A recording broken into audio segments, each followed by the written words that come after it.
#1 business channel in East Africa, Smart 24 TV. My name is Anthony and this is The Point. And today we are talking tea growing in Uganda, how we can double the earnings from the limited acreage that so far we are currently dwelling on. And I'm talking to Mr. Masiko Onesmus, who is a tea grower, but also a chairman of the Uganda Tea Outgrowers Association, or the Uganda Tea Growers Association. Now, we have basically talked the acreage, we've talked about the market, and we've also talked about a little bit of what could be done to increase the yield. And one of them has been the fertilizer application, which is very key. And government has been called upon to actually subsidize some of these fertilizers, especially NPK, as at the moment it's quite expensive compared to what we used to have just a few years ago. But Mr. Onesmus, the issue here is not just the fertilizer, but yes, we could apply the fertilizer. But what about the quality monitoring or quality assurance on the stages of production as well as the stages of growing tea? I understand probably at production level there is some bit of effort at the factory, but back in the garden, are we having people actually monitor the quality of the tea they are growing? Thank you, Anthony. The quality issue, by the way, allow me to make it holistic. 3 key limitations. One is yield, the second is quality, and the third is processing capacity. These 3 must go together. If you address one in isolation, that's where we are. We have been tackling one in isolation. Government, for example, made a decision to increase acreage. And we have been expanding and expanding horizontal. That acreage is not giving us what it's supposed to be. We talked about fertilizer. But now, even if you fertilized and you got the volumes without attending to quality. Rwanda, we were at the African Tea Convention late last year, and we also had a tea malt stakeholder conference in Malawi also late last year. At both fora, we got testimonies from Rwanda that their earnings from their tea industry is $100 million, and their production is less than 30 million. They are earning $100 million from the industry, yes. Wow. From a production of less than 30 million. We talked of 23, 25, I can't recall. For us, it's about the same figure, that we produce $82 million and earn 84. We produce 82 million kilograms and earn $84 million. Well, from we earn less, yes, we have bigger acreage and earn less. That brings me to your question, quality. In fact, when you apply fertilizer, tea grows more vigorously. And I've told you the quality of tea quality tea should be 2 leaves and a bud. So you apply fertilizer, the tea grows fast, you don't pick it in time, you are likely to harvest longer shoots than before you applied. If you pick it in time, tea with fertilizer will be blacker for our product called the CTC black tea. So fertilized tea, well taken care of, will give you a blacker product. I don't want to go into too much details because technically also when there are different parameters of tea quality, tea without fertilizer, to some market they would like it because it will taste better. Okay. The minus is, for us who have not fertilized, we are not being paid better because of not fertilizing. Instead, they are looking at the product, they say it is brown. Yeah. But a UK market, for example, the British have a tea culture and they mind a cup quality.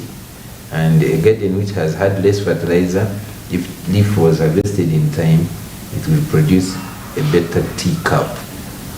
I may not go into those complexities. But we need to address yield and address quality and address processing capacity at the same time. If you fertilize and you get yields high and the tea does not have adequate factories, the factories can only pick what they can process. They will say tomorrow don't bring. When they say tomorrow don't bring, the tea will keep on the bush growing. When you are finally allowed to bring, it will be poor quality. So 3 key things that we must address together as a country, and I'm happy to we've been crying for processing capacities. Investors have responded, local and international. The little response that has happened locally, and also the decline in yields because of no response on fertilizer. Right now, it is quite embarrassing that factories are fighting for green leaf. Last year itself, today is 2023, but early 2022, we were crying all over the country for more factories. Today, early 2023, the factories are competing for green leaf. That competition, someone says, oh, it's good to compete. Now, when they are competing, the quality control has crashed. A farmer harvests poor quality leaf. A factory said this is poor. Said if you don't like it, go and hang. Your competitor is about to come and give me more money for the same. So it's a vicious cycle of problems that links into regulation, it links into policy, it links into institutional framework and coordination. By the way, when we remained orphaned, without policy, without a regulator, we've organized ourselves into a platform, a team of stakeholders platform. It's also at the infancy, like my smallholders platform. And the Tea Farmers Association, Tea Processors Association, a workers' union, we have come together. And we are kindly joined by government MDAs, representatives from our mother MDAs, Ministry of Agriculture, Ministry of Trade, NADS, OWC, Tea Research Station. So we are trying to promote a platform, and that platform will actually be strengthened when we have a policy in place, because we don't have what really guides us where we are rooted. But we need to talk to one another and have all these. We increase yield, we promote quality, and promotion of quality, let me be very specific. I don't think it has to be left 100% voluntary, that you have choice to do a poor product and you take it on the international market as a Uganda product. We think there should be some regulation on the quality aspect. There should be an enforcement. Because like coffee, when you're found with the poor quality coffee, it's apprehended and you are prosecuted. For tea, you are free to produce any rubbish and you take it to the market. In fact, to make matters worse for tea, when you harvest a long shoot, you process it in the factory. It generates grades, and all the grades are acceptable internationally. So there is what we call primary grades. They fetch higher prices. And there are secondary grades, which largely come from sticks, kind of portions of the leaf. But they are recognized grades of tea, and they are acceptable in the market. So our neighbors, Kenya, for example, they produce 98% primary grades and 2% secondaries. The secondary grade sells for $1, their primary grade sell for over $3.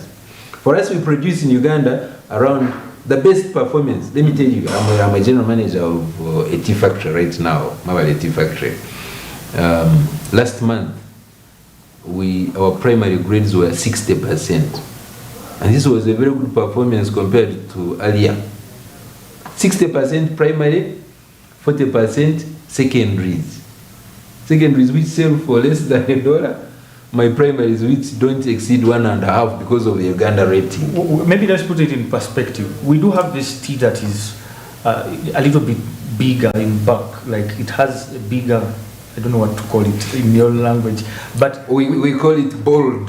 Bold, okay, it's bold. Bigger size, we call it bold. We call them leaf grades. Then we have smaller sized particles. Yes. We call them dust grades. I think the difference between those two is not a quality rating. Oh, really? The quality rating is a batch of teas without sticks, without fibers.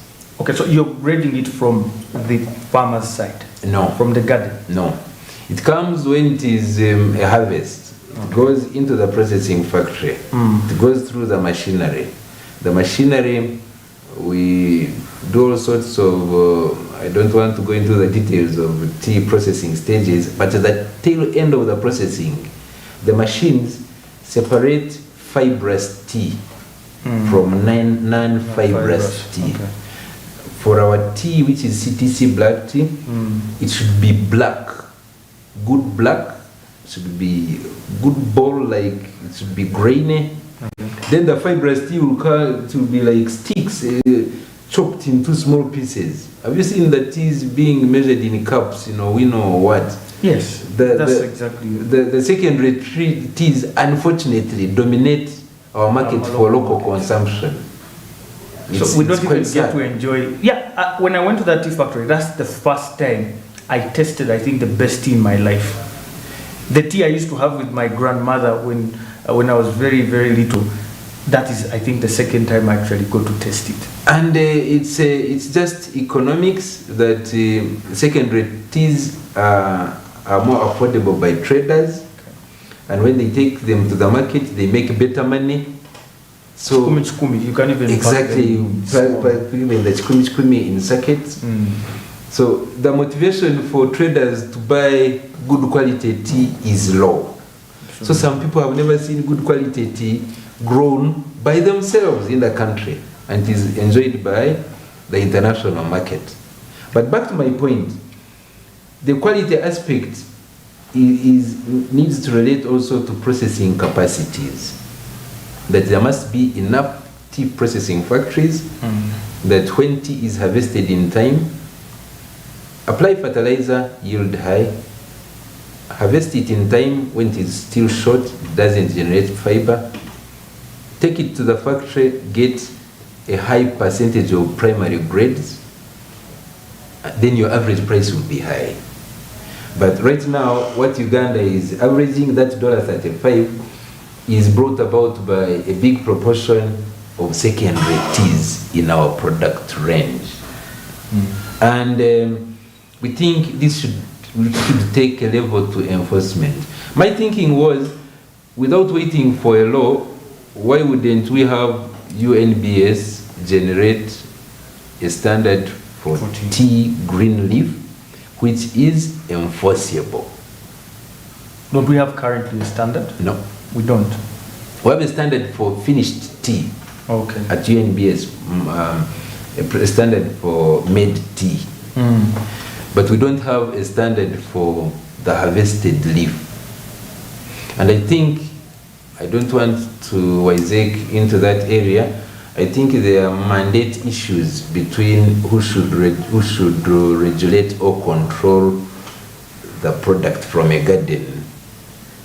There might be issues between Ministry of Trade, UNBS, and Ministry of Agriculture in terms of good agricultural practices. But whatever it is, we really need to control this green leaf by we actors. The biggest losers are farmers, my fellow farmers, that we produce poor quality tea and we lose money because the factories pay us a proportion of what they earn from the market. There's no way a factory can give you more. In fact, under the price wars, for when factories are competing for green leaf, they give what is the possible maximum. and it has to take itself to a ceiling. Then some factories start making losses, and the price is stabilized there, and the maximum we are getting is not good enough. That is the 400 shillings. Yes, it's peanuts per kilogram. Yes. I don't know how much it takes to get a kilogram of actually leaf, tea leaf. A good quality leaf in these other economies, Kenya, India, Sri Lanka, one will struggle to make 50 kilograms. Actually, he cannot. So, an employee cannot harvest 50 kilograms. Now, in Uganda, a worker is paid 100 shillings per kilo. We pay them by weight. So, if I need to make money, I will condition you, the garden owner, to wait until the leaf is long. That's when I come and harvest for you. You want to harvest tea in time, workers will tell you we are not available. Because they want your tea to overgrow so that they can get 100 kilograms times 100 shillings, he works for 10,000.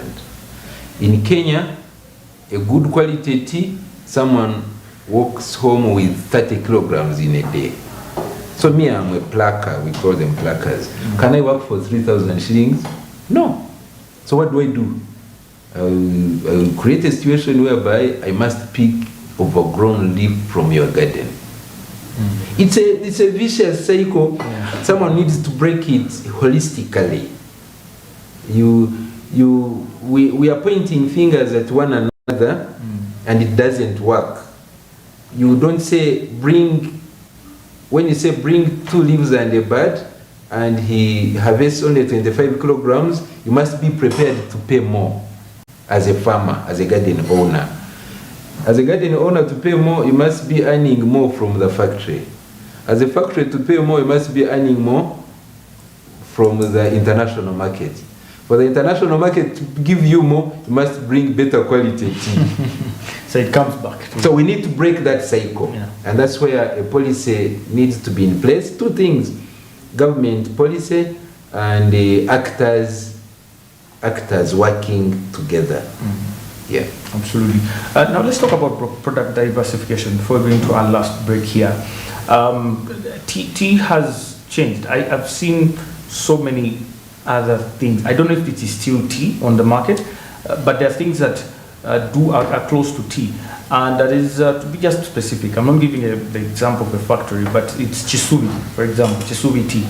And Chisubi is our local, our local grass here in Uganda, which smells very good on tea. But I don't know if we have pushed such products to the level of the international markets. I don't know if people in England have got to test Chisubi for themselves. In terms of product diversification and value addition to our tea, how much efforts have we put in, or how much effort do we need to put in? With due respect for all sorts of concoctions on Uganda market as different products of tea, the tea drinkers internationally, the massive heavy tea drinkers, drink it unadulterated. They drink it as tea. So product diversification in tea on the international scene is getting a different tea product. Here they add the mujaja, they add the tangawizi, they add what? I don't think it happens that large on international. And also, I've told you, we drink less than 10% of our tea. In fact, when you hear of 90%, it is probably through auction. The other 7% is also exported, but direct exports. Okay. Yeah. Wow. so our consumer of tea is an international consumer. Okay. I remind people that per capita, for every Ugandan takes less than half a kilo of tea in a year. Wow. The largest on record is Ireland Republic, 2.1 kilograms of tea. Yeah. Every Irish takes tea from Uganda, from Chamunga, from Chenjojo, and it takes 2.1 kilograms in a year. And for us who make it, we give ourselves secondary grades through a window, make it in cups, and it doesn't taste like tea, and we take very little. Product diversification. Tea, we have the same plant of tea, different clones like I told you, but it's largely the same plant. But the way you manufacture it gives different products. What we know as tea, predominantly here, is manufactured through a method called CTC black tea manufacture. What produces is a product called CTC black tea. So it's a dominant thing on the export market.